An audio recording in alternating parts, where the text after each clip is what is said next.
All right, we're live. Okay, so let's talk about bulking. So before we get into this, I have a question for you guys that I want you to just think, the first thing that comes to your mind, think with that one.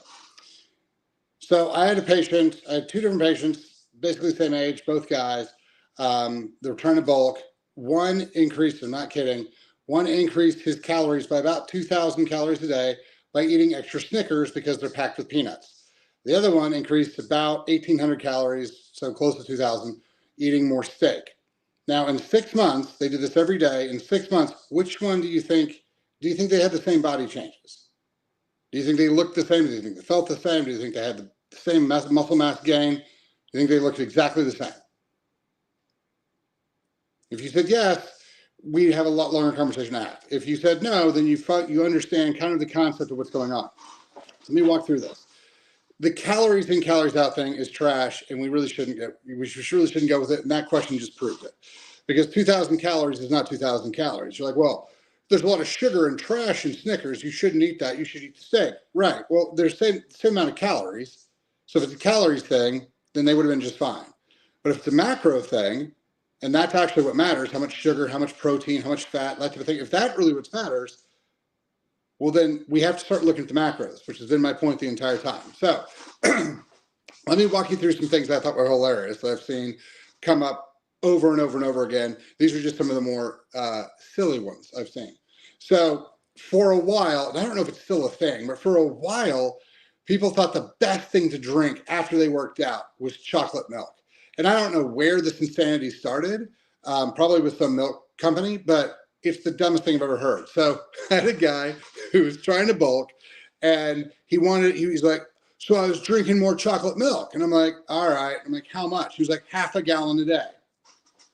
Okay. So this guy ended up just getting fat. Let me just put this out. He was a fatty. Like he gained like 12 pounds, and it was all fat.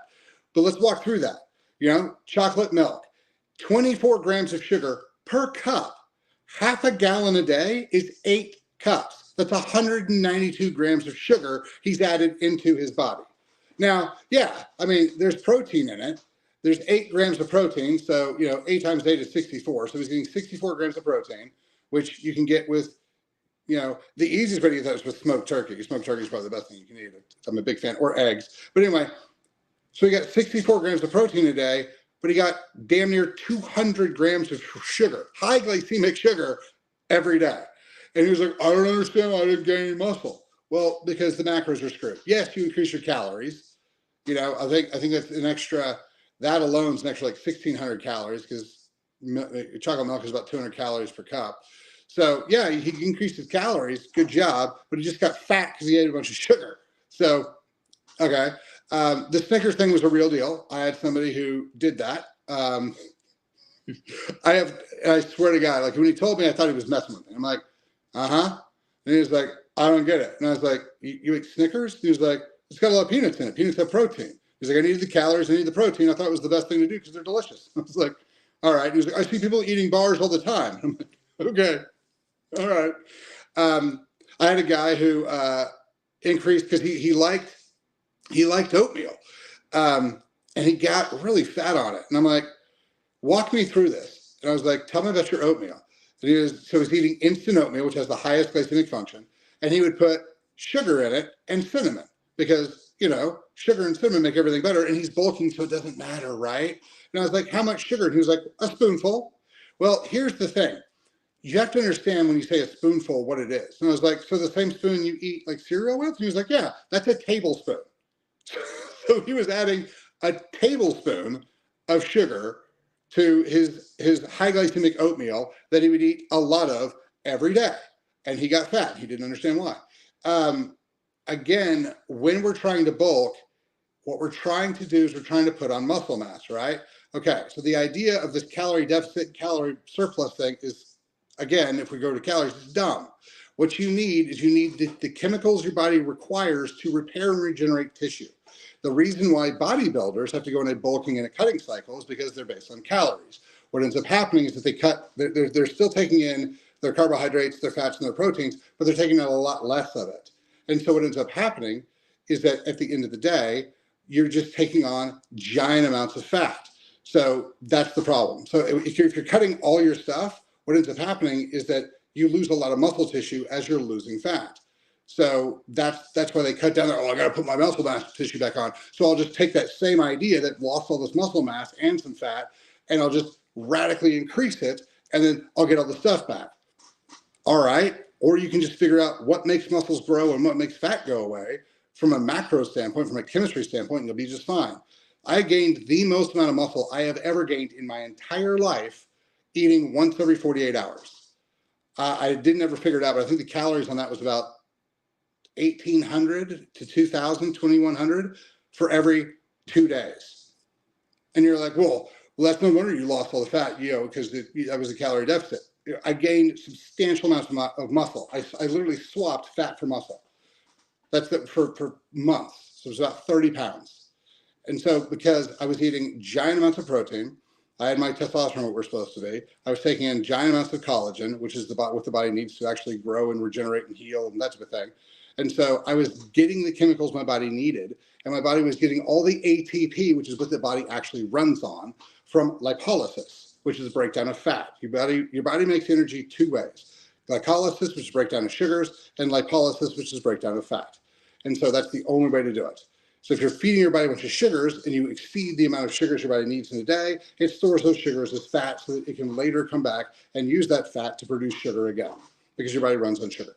So I've gone over the chemistry over and over and over again, so that's brief overview, but that's what's going on.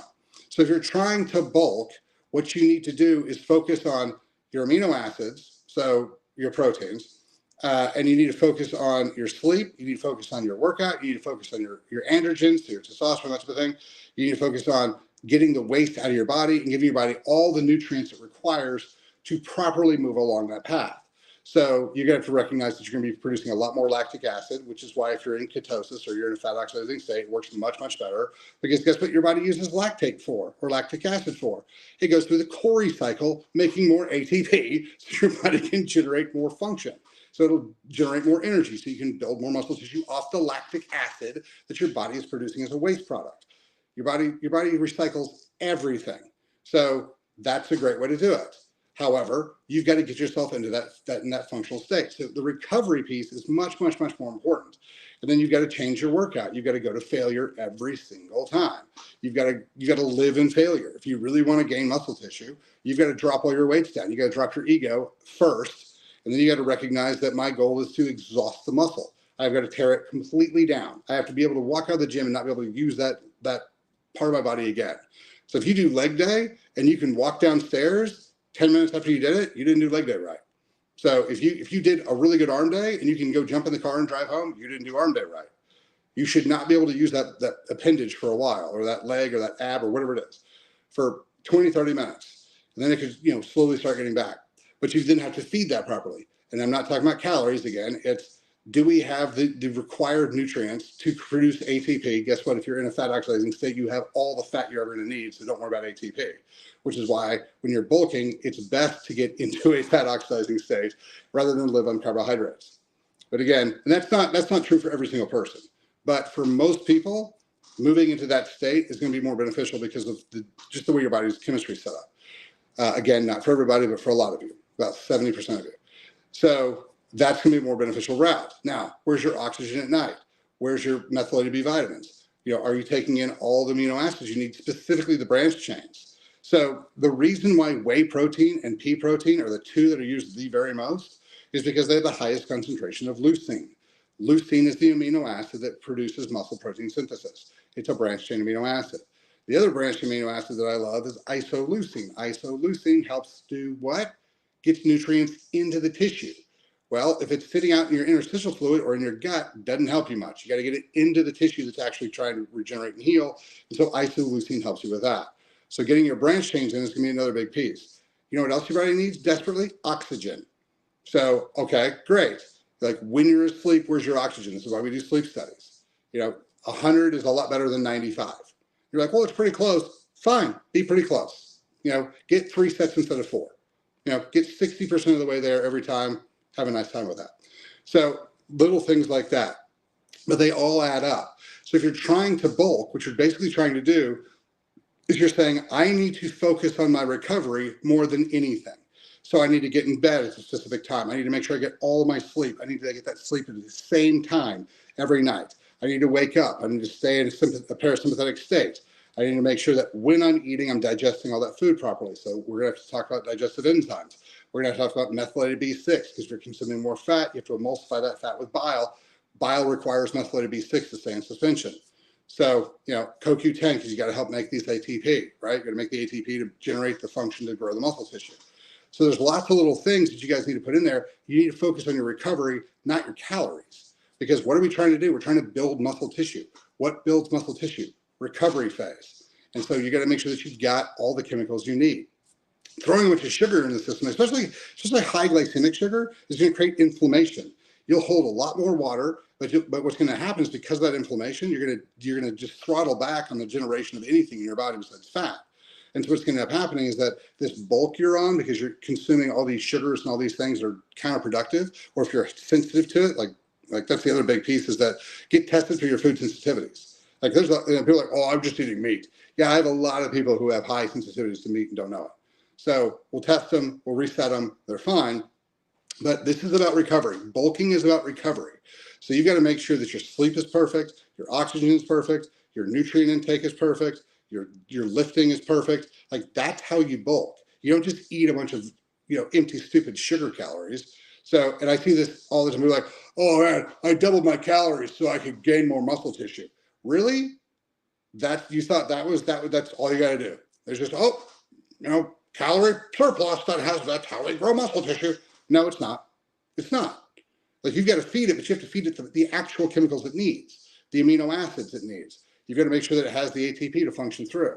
Now, the cool thing about, and again, you don't have to be in a fat oxidizing state or in a ketosis or whatever to grow muscle tissue. The reason I think it's easier is because if you're in a glucose-fed state and you start to lose glucose, what ends up happening is that you'll start dipping off until you get to a point where you're not producing enough ATP in the pancreas for glycolytic ATP. And then what ends up happening is your body recognizes that, and then it shuts off taking in more glucose, and then it sits there until it produces glucagon. And then we go back through the gluconeogenesis and refill the sugars that the liver is holding on to.